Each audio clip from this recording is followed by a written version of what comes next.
ইন্নামা ইউরিদুল্লাহু লিইয়ুযহিবা আনকুমুর রিজসা আহলাল বাইতি ওয়া ইউতাহহিরাকুম তাতহীরা। উচ্চ আওয়াজ দিয়ে বলুন সুবহানাল্লাহ।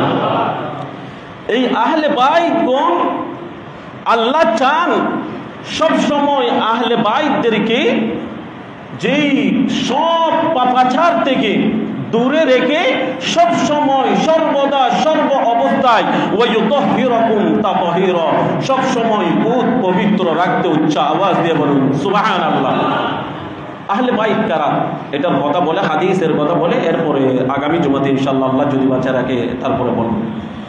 আমার নূরুন নবীর হাদিস হচ্ছে, আমার নূরুন নবী একদিন ফজরের সময় ফজরের নামাজ পড়ে বের হলেন। আমার নূরুন নবীর কাঁধ মোবারকের মধ্যে একটি রুমি চাদর ছিল, কালো চাদর। কি চাদর? কালো চাদর ছিল। আমার নূরুন নবী যখন নামাজ পড়ে বের হলেন, শেরে খুদা আলী আসলেন। আলী আসার পরে যে আলী রাদিয়াল্লাহু তাআলা সম্পর্কে আমার নূরুন নবী বলেছেন, আনা মাদিনাতুল ইলমি ওয়া আলিয়ুন বাবুহা, আমি হলাম ইলমের সাগর, সেই ইলমের দরজা হলো শেরে খুদা আলী। উচ্চ আওয়াজ দিয়ে বলুন সুবহানাল্লাহ। এরপরে যেই মা ফাতেমা রাদিয়াল্লাহু তাআলা আনহা আসলেন, যে মা ফাতেমা রাদিয়াল্লাহু তাআলা আনহা যে মহিলাদের জান্নাতের সরদারিনী হবে। উচ্চ আওয়াজ দিয়ে বলুন সুবহানাল্লাহ।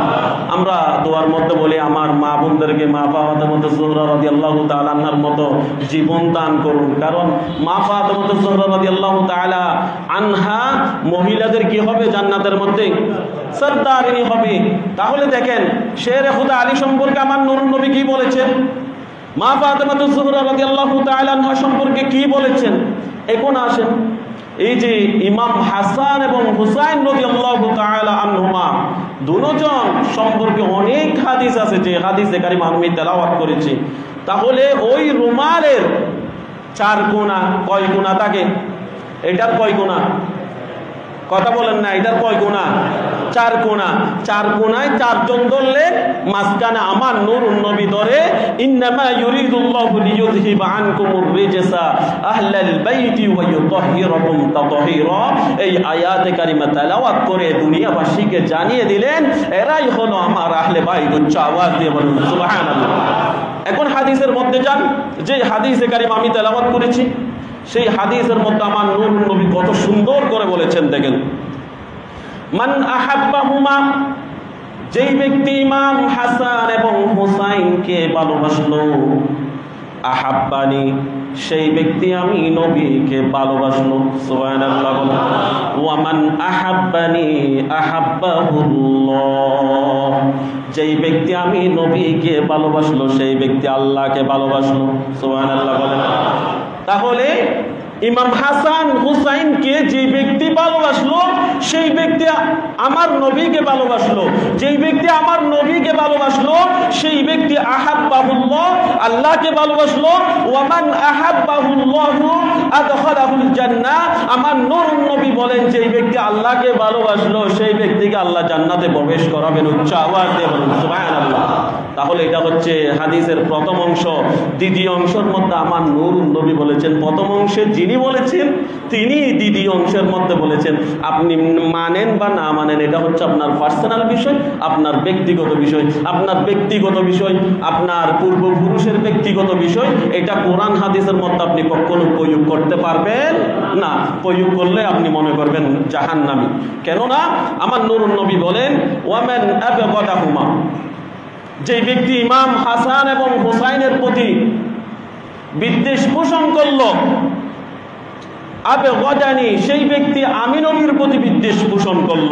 ওয়ামান আবগাদানি আবগাদাহুল্লাহ, যেই ব্যক্তি আমি নবীর প্রতি বিদ্বেষ পোষণ করলো সেই ব্যক্তি আল্লাহর প্রতি বিদ্বেষ পোষণ করলো, যেই ব্যক্তি আল্লাহর প্রতি বিদ্বেষ পোষণ করলো ওয়ামান আবগাদাহুল্লাহু আদখালাহুন নার, সেই ব্যক্তির স্থান কোথায় হবে? জাহান্নামে হবে একেবারে সহজ কথা। তাহলে ইমাম হাসান হুসাইন রাদিয়াল্লাহু তাআলা আনহুমার ভালোবাসা লাগবে কি লাগবে না? লাগবে।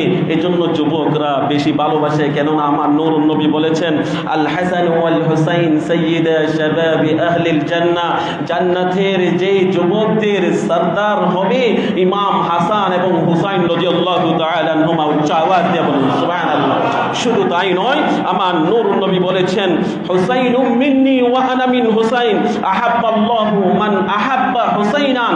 হুসাইন আমি নবীর থেকে, আমি নবী হুসাইন থেকে, যেই ব্যক্তি হুসাইনকে ভালোবাসলো সেই ব্যক্তি আমি নবীকে ভালোবাসলো, যেই ব্যক্তি আমি নবীকে ভালোবাসলো সেই ব্যক্তি আমার আল্লাহকে ভালোবাসলো, যেই ব্যক্তি আমার আল্লাহকে ভালোবাসলো সেই ব্যক্তি জান্নাত পেয়ে গেল। উচ্চ আওয়াজ দিয়ে বলুন সুবহানাল্লাহ।